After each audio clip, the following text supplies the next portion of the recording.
준비된 자에게 긴장은 없다라는 제목으로 하나님 말씀 같이 나누겠습니다.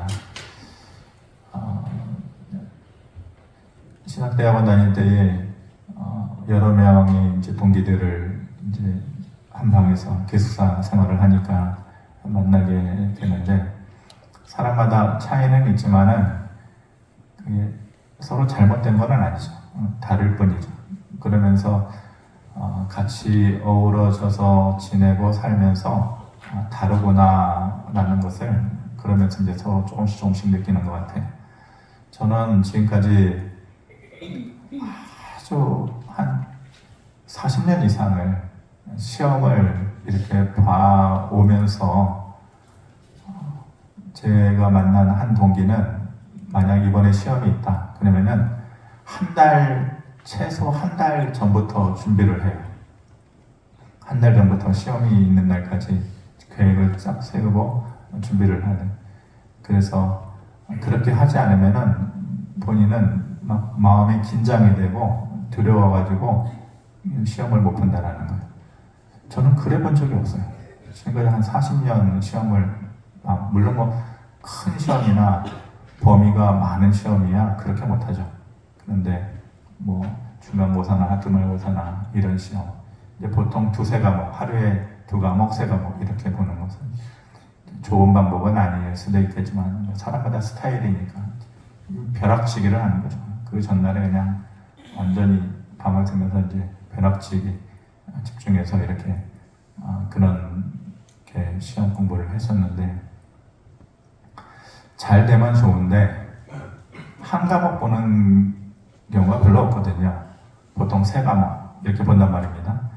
그러면은 다음 날 보는 거를 한 과목 끝내고 저녁 한 7, 8시에 두 번째 과목 공부하면은 자정 정도에 끝내고 그럼 잠깐 쉬었다가 마지막 공부하면은 꼬박 밤새고 이렇게 하니까 쉬는 시간이 별로 없는 거죠.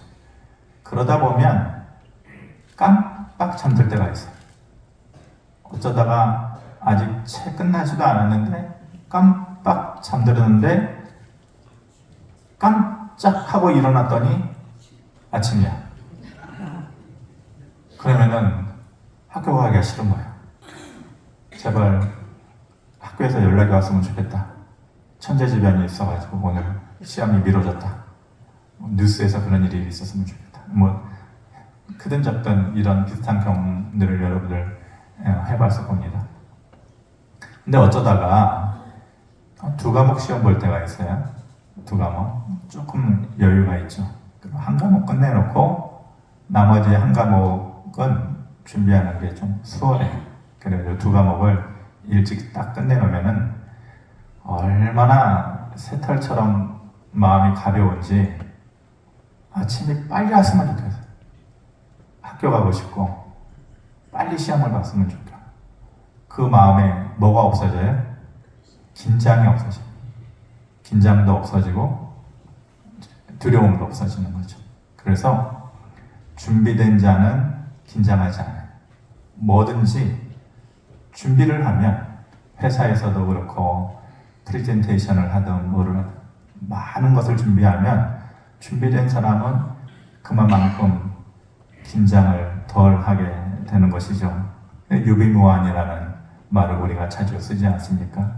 있을 유자, 준비할 빗자, 없을 무자, 근심한 자.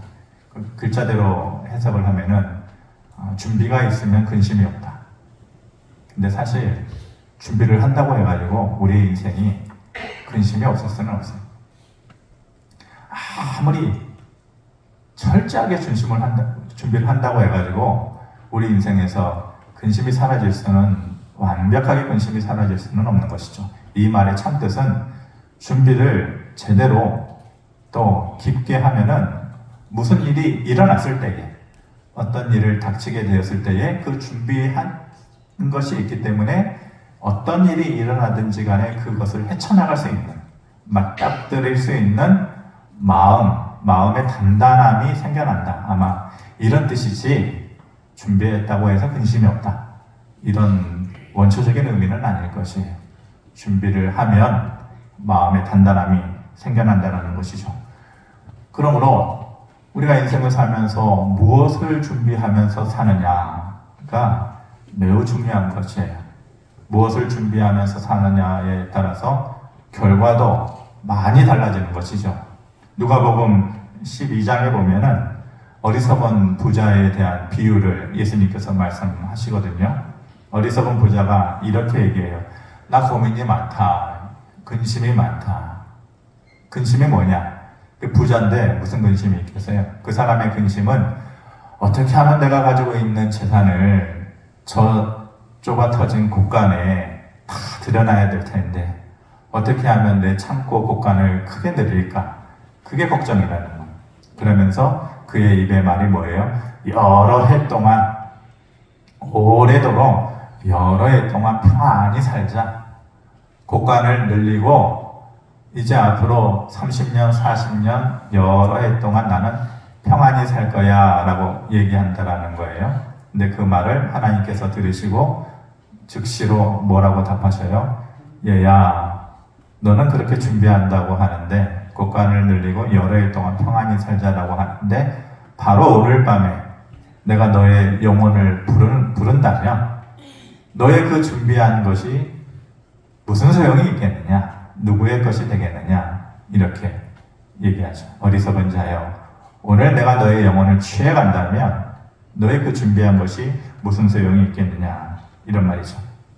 우리가 살면서 준비해야 되는 가장 중요한 것이 무엇일까에 대해서 오늘 말씀을 좀 드리려고 합니다. 본문을 보면 출애굽기 12장인데 마치 폭풍 전야의 분위기와 같은 거죠.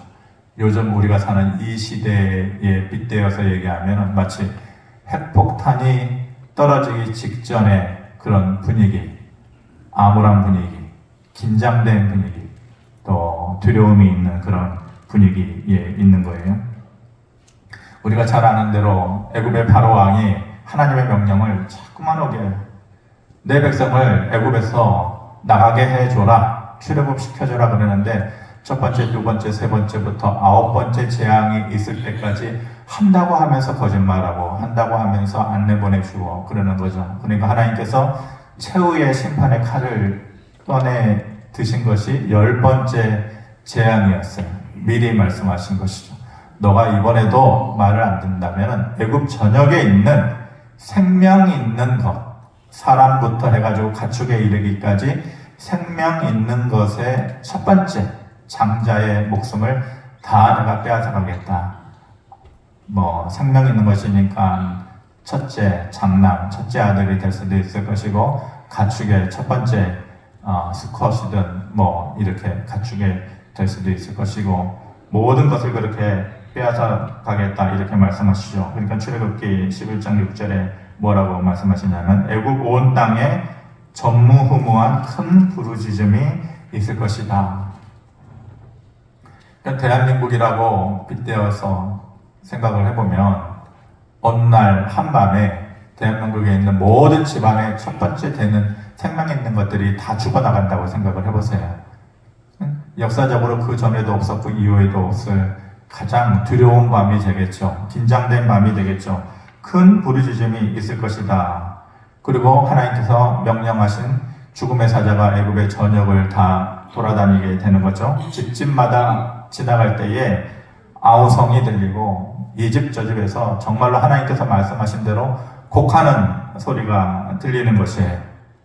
첫 번째 생명 있는 것들이 다 죽어나가는, 사람도 그렇고 가축도 그렇고 곡하는 소리가 여기저기서 들려나가는데 참 희한하고 놀라운 일들이, 애굽 사람하고 이스라엘 사람들하고 섞여서 같이 사는데 이스라엘 사람들도 그 옆집에 같이 살 거다. 그런데 어떻다라고 그랬어요? 이스라엘 사람들이 사는 집은 잠잠해, 고요해. 애굽 전역에 전무후무한 곡하는 소리가 있을 것이다. 슬픈 소리, 또 큰 소리, 눈물 흘리는 소리, 이런 소리가 들리는데 이상하게 이스라엘 사람들의 집은 조용하단 말이에요. 뭐가 없어요? 두려움도 없고 긴장도 없는 것이에요. 11장, 출애굽기 11장 7절에 우리 같이 예전에도 한번 봤던 말씀인데 같이 한번 보겠습니다. 시작. 그러나 이스라엘 자손에게는 사람에게나 짐승에게나 개 한 마리도 그 혀를 움직이지 아니하리니 여호와께서 애굽 사람과 이스라엘 사이를 구별하는 줄을 너희가 알리라. 아멘. 그러나 이스라엘 사람들에게는 개 한 마리도 그 혀를 움직이지 않을 것이다. 옆집, 앞집, 뒷집 다 애굽 사람들에게 있어서는 큰아들 죽어나가고 첫 번째 가축들 다 죽어나가고 아우성치고 고글하고 이러는데 이스라엘 사람들의 집에는 개 한 마리도 그 혀를 움직이지 않는다. 개는 아주 민감하죠. 도둑이 들어와도 그렇고 조그마한 소리가 들려도 그래요. 우리가 4층인데 4층에서 주차장에서 주차하는 소리만 들려도 개는 금방 알아요. 주인이 오는 줄 알았는지. 얼마나 기가 막히게 하는지 몰라요. 그 감각이 엄청나게 뛰어나죠. 그런데 죽음의 사자가 애굽의 전역을 지나가면서 첫 번째 것들이 다 죽어나갈 때 곡하는 소리가 들리니 개들이 난리가 날 거 아니에요. 애굽 전역에 있는 개들이 컹컹 짖고 이게 무슨 일이냐. 사람들이 느끼기 전에 개들이 먼저 짖고 난리가 날 것 아니에요. 그런데 이스라엘 사람들의 집에 있는 개들은 뭐 한다는 거예요? 혀 한마디도 움직이지 않는다. 왜요? 긴장이 없는 거예요. 전혀 두려움이 없는 거예요. 바다에 겁하면은 폭풍우가 쳐가지고 파도가 10m, 20m 치지만은 저 깊은 심해는 아무런 동요가 없이 조용하듯이 이스라엘 백성들 아무런 긴장, 두려움도 없는 거예요. 왜 그래요? 준비했기 때문에. 준비됨이 있었기 때문에. 무엇을 준비했다고 합니까? 어린 양의 피를 준비했다. 이렇게 말합니다. 출애굽기 12장 13절에 내가 애굽 땅을 칠 때에 그 피를, 어린 양의 피를 너희가 사는 집에 있어서 너희를 위하여 그 피가 표적이 될지라. 내가 피를 볼 때에 너희를 넘어가리니 재앙이 너희에게 내려 멸하지 아니하리라. 하나님께서 먼저 말씀하셨거든요. 애굽의 전열에 첫째된 것이 다 죽을 때에 너희는 흠없는 어린 양의 피를 문 주변에 발라라. 그러면 죽음의 사자가 지나갈 때에 그 어린 양의 피를 보고서 넘어가리라. 아, 이 집은 내 백성이 사는 집이구나. 죽음의 기운을 이 집에 들이오면 안 되겠구나. 넘어가자. 유월하자. 패스 오버하자. 넘어가자. 그래서 6월절인 거예요. 넘어가자. 그랬더니 이스라엘 백성들이 사는 집에는 개 한 마리도 혀를 움직이지 않았다라고 하는 것입니다. 이 은혜와 이 능력은 그때에만 있는 게 아니에요. 그 당시에 구약의 백성들은 어린 양의 피를 발랐을 때에 넘어갔어요. 그것이 신약의 시대로 다가왔을 때 그 어린 양의 피가 예수 그리스도의 피가 되어 있습니다. 십자가에서 피를 흘릴 때에 그 십자가의 피를 믿는 자들은 구약의 성도들과 똑같이 죽음도, 고통도, 아픔도, 슬픔도, 좌절도, 절망도 넘어가는 거예요. 그리고 2000년이 지난 오늘 사는 우리는 그 피를 우리가 보거나 바르거나 마시는 게 아니잖아요. 그때의 그 피는 뭐예요? 오늘 우리에게서 예수 그리스도를 믿는 믿음이 됩니다. 그때의 애굽에 있었던 사람들은 어린 양의 피를 발랐고 신약시대를 살았던 성도들은 예수 그리스도의 십자가의 피를 보았고 죽음을 살아가는 우리는 그 예수 그리스도를 믿는 그 믿음이 그때의 그 피가 되어져서 그 믿음을 가진 자들마다 뭐 한다는 넘어가리라. 슬픔도 좌절도 아픔도 걱정도 근심도 죽음도 죽을 것 같은 괴로움도 때가 되면 하나님께서 넘어가게 하시리라. 유월하게 하시리라. 그 능력이 그때나 지금이나 동일하다. 똑같다. 이렇게 말씀하시는 것이 데살로니가전서 5장 8절에 이렇게 말씀합니다. 우리는 낮에 속하였으니 정신을 차리고 믿음과 사랑의 호신경을 붙이고 구원의 소망의 투구를 쓰자. 예수께서 우리를 위하여 죽으사 우리로 하여금 깨어있든지 자든지 자기와 함께 살게 하려 하셨느니라 말씀하십니다. 예수님께서 우리를 위하여 십자가에서 죽으심으로 인하여서 그 사실을 믿는 자들은 믿음의 호신경을 붙이고, 호신경이라는 것이 뭡니까? 우리 그 로마 시대의 전쟁 영화 고대 영화 같은 데 보면은 로마 군인들이 갑옷을 입잖아요. 그 투구는 알죠. 머리에 쓰는 거. 화살 같은 거 막아주기 위해서 머리에 쓰고, 또 창이 날라오고 화살이 날라오는 것을 가슴에서 막아주기 위해서, 물론 손에 방패도 들기도 하지만은 갑옷을 입고 가슴에다가 붙이는 이 약간의 그 철로된 이런 판이 있어요. 판때기. 우리말로 하면은 뭐라고 표현하면, 요즘으로 얘기하면 방탄복 비슷한 거예요. 가슴 방패? 제가 가슴 방패라고 이렇게 얘기를 붙여봤는데, 가슴 방패, 호신경이라는 것이 가슴 방패. 믿음의 가슴 방패를 붙이고, 그리고 구원의 투구를 쓴 자는 깨어있든지 자든지, 원래 자면은 안 되죠. 깨어있는 사람은 어떤 경우에든지 무슨 일이 있어나면 대처가 가능하지만, 자고 있는 사람은 화재가 나든지 도둑이 일어나든지 강도가 일어나든지 대처가 불가능한 거예요. 원래는 자면 안 되는 거예요. 하지만 예수 그리스도를 믿는 그 믿음의 가슴 방패를 준비하고 구원의 투구를 쓴 자는 깨어있든지 자든지, 어떠한 상황에 있더라 할지라도, 연약한 가운데 있다 할지라도 살게 하려 하셨느니라. 그를 구하시는 하나님의 능력이 그에게 있을 것이다 라고 말씀하시는 것입니다. 우리가 살면서 준비해야 되는 것은, 우리의 인생에서 준비해야 되는 것은 뭐예요? 믿음의 호신경, 가슴방패를 우리에게 붙이고, 그것이 조금씩 더 단단하게 되어질 때에 어떠한 일이 우리에게 일어난다 할지라도 우리는 그것에 대처할 수 있는 능력이 우리 가운데 생겨나게 되는 것입니다.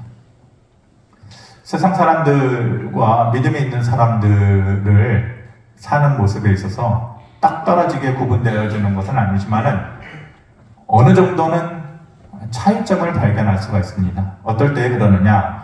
갑작스럽게 무슨 일을 닥치게 되어졌을 때, 어떤 일을 예상치 않게 닥치게 되었을 때에 믿음이 없는 사람들과 믿음이 있는 사람들의 대처하는 방법이 좀 차이가 나는 것을 느낄 수가 있는 것이죠. 예를 들어서 세상 사람들은 어떤 일이 예상치 않게 급박한 일이, 두려운 일이 일어나게 되면은 뭐라고, 앞에 표를 보면은 뭐라고 보통 얘기합니까? 이게 운명이다, 운명. 내 팔자야. 재수가 없어서 그렇다. 보통 그렇게 얘기하면, 갑자기 그런 일이 일어나면은. 그런데 믿음을 가진 사람들은 뭐라고 생각을 합니까? 물론 처음 믿음을 가져가지고 잘 모르는 사람들은 조금씩 배워나가야 되는 것이지만은, 그래도 어느 정도 믿음 생활을 하는 사람들은 그렇게 갑작스러운 일을 닥치게 되었을 때에 하나님께서 무슨 의미를 가지고 있을까? 무슨 뜻을 가지고 있을까? 이렇게 생각을 하는 거죠.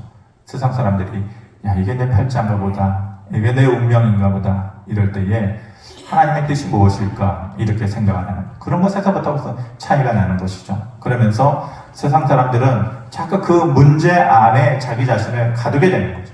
문제가 생기면은 그 생각이 문제 안에 자꾸 빠져들어가는 거예요. 그러니까 그 문제 안에서 헤어나온다라는 것이 참 힘든 거예요. 그런데 믿음을 가진 사람들은 이곳에도 하나님의 뜻이 있을 것이다 라고 생각을 하면서 문제 밖으로 자기 자신이 빠져나오는 거죠. 그러니까 문제 안으로 들어가는 사람은 자꾸만 소용돌이에 빠져들게 되는 거예요. 그런데 하나님의 뜻이 있을 것이야 라고 생각하는 사람은 객관적으로 문제 밖으로 빠져나오면서 뭘 가질 수 있는 것이에요? 하나님의 다른 뜻이 이루어질 것을 기대하는 마음을 가질 수가 있는 것이죠. 그런데 문제 속으로 자꾸 자기 자신을 끌고 들어가는 사람은 그 문제가 자기 자신을 결국은 삼키게 되는 거예요. 우울하게 되고, 우울함이 커지게 되면은 자기의 목숨까지도 포기하게 되는 그러한 경우들이 생기게 되는 것이죠. 이것이 믿음을 가진 사람들과 믿음을 가지지 않은 사람들의 갑작스럽게 일이 생겨나게 됐을 때에 대처하는 그 능력의 차이인 것이죠. 서당계 3년이면 부모를 잃고 또 짜장면집 중국집계 3년이면 춘장을 만든다고 우리가 믿음 생활을 어느 정도 하다 보면 이 정도 돼야 돼요. 최소한 이 정도 돼요. 우리가 어떤 일을 겪게 될 때에 이게 내 운명이야. 이게 내 팔자야. 내게 정해진 거예요. 어쩔 수 없는 거야. 이게 아니고 최소한 서당계 3년에 그 정도의 모습은 우리에게 있어야 돼. 아니지. 숨겨진 하나님의 뜻이 있을 거야. 문제 밖으로 나가서 하나님의 그 뜻이 무엇인지 기다리는 그런 모습이 우리에게 있어야 될 것이. 최소한의 그런 모습이 우리에게 있어야 될 것이. 하지만 더 나아가서 거기에 머물지 않고 믿음의 호신경을 붙이고 또 구원의 투구를 쓰듯이 말씀으로 기도로 조금씩 우리를 더 무장시켜 나가야 되는 것이죠. 그런다고 하면 우리가 넘어갈 수 있는 힘이 생겨납니다. 우리가 이겨낼 수 있는 힘이 우리에게 생기고 우리의 마음이 점점 단단해지게 되어지는 것이죠. 믿음으로 살아가는 사람 가운데 특별히 그 무장된 삶을 살았을 때에 그 삶의 전후가 완전히 뒤바뀌어진 사람의 대표적인 예가 베드로라고 할 수 있을 것입니다. 믿음의 무장. 그 전과 후를 따졌을 때 베드로는 믿음의 호심경을 붙이기 전에 베드로, 또 믿음의 호심경을 붙인 후에 베드로는 완전히 180도 달라진 삶을 살았던 사람이죠. 베드로가 예수님의 제자로 예수님을 따라다녔을 때 헌장담하지 않았습니까? 예수님 절대로 예수님을 버리지 않겠다고. 근데 오래 가지 않았어요. 예수님께서 잡히시던 날에 대제사장의 뜰에 몰래 저 멀찌감치 예수님께서 잡히시던 모습을 보면서 가까이 가지도 못하고 뭐 때문에? 두려움 때문에, 긴장하는 마음 때문에 그랬잖아요. 그런데 어떤 여자애가 와가지고 너도 똑같지? 저자와 함께 있었던 저자나 그랬을 때에 베드로가 절대로 예수님을 포기하거나 배반하는 일이 없을 것입니다 라고 호언장담했는데 뭐라고 얘기합니까? 마태복음 26장 72절에 어저께 가을 나들이들을 은혜롭게 잘 갔다 왔더니 여러분들의 눈이 다 은혜스럽습니다. 지그시 바라보는 눈이 너무 은혜스러우니까 눈을 좀 크게 뜨시고 앞에 스크린을 보고 한번 읽어봅시다. 마태복음 26 시작. 베드로가 맹세하고 또 부인하여 이르되 나는 그 사람을 알지 못하노라 하더라. 아니 어떻게 이럴 수가 있어. 절대로 다른 사람은 다 떠나도 자기는 절대로 예수님을 부인하거나 떠나지 않겠다고 그랬는데 사람이니까 긴장되는 거예요. 자기도 잡혀가서 죽을까봐 두려운 거예요. 그러니까 맹세하고 부인하여 이르되 절대로 저 사람을 알지 못한다. 예수님 알지 못한다고. 그러면서 곧바로 뒤돌아서서 울잖아요. 너무 처참한 거예요. 자기의 그 모습이 너무 부끄러운 거예요. 그래가지고 다시 어부의 모습으로 돌아가잖아요. 옛날 모습으로 살아야지. 내가 내 인생 별거 있겠냐. 초라한 모습으로 돌아가는 거죠. 실망한 삶을 사는 거예요. 그런데 예수 그리스도의 부활하신 그 주님을 만나게 되었을 때에 믿음의 호심경이 가슴 방패가 그에게 부착이 된 거예요. 그 전에는 그게 없었어요. 근데 그것이 붙여졌을 때에 베드로는 그 말의 능력이 힘이 완전히 달라지는 것이죠.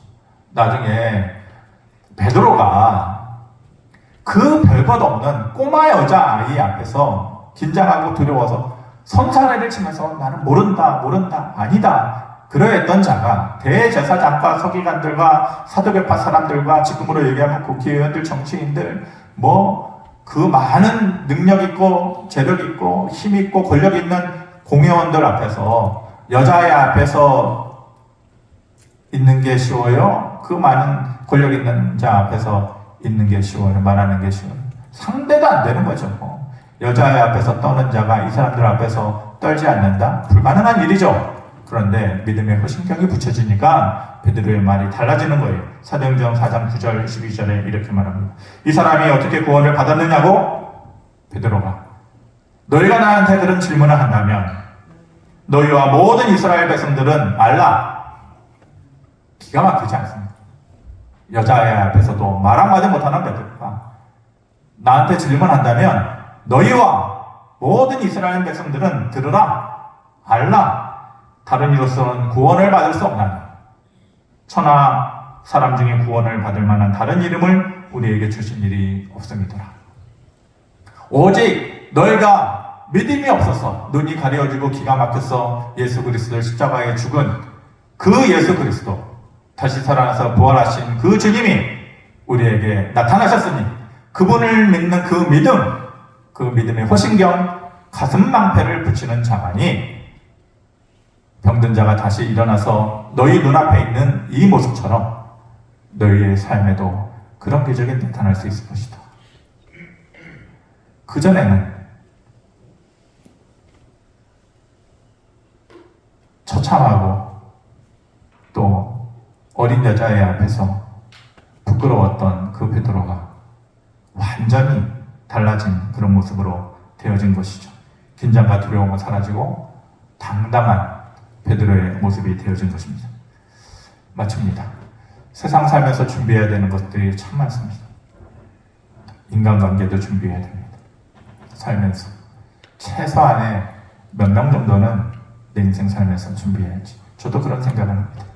제 주변에 그런 사람들이 지금까지는 만들지 않았기 때문에. 그리고 또 무엇도 준비해야 돼요. 건강도 준비해야 될 것 같습니다. 건강도 준비해야 되고 노후 준비도 해야 될 것 같고 준비해야 될 것이 참 많습니다.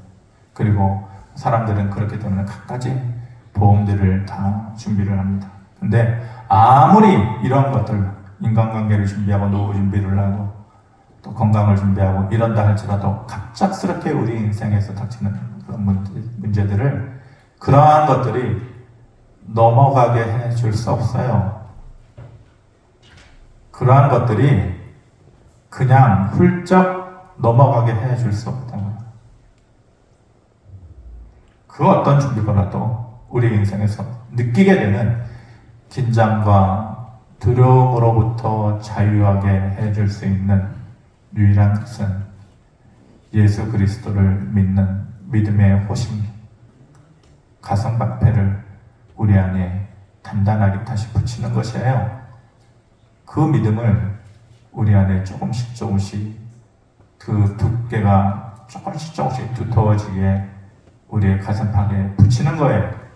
그러할 때에 우리가 어떠한 일을 만나든지 간에 그 일을 넘어갈 수 있는, 막아낼 수 있는 예수 그리스도를 믿는 믿음만이 우리를 힘있게 할 수 있고 다시 넘어설 수 있게 해주는 것이에요.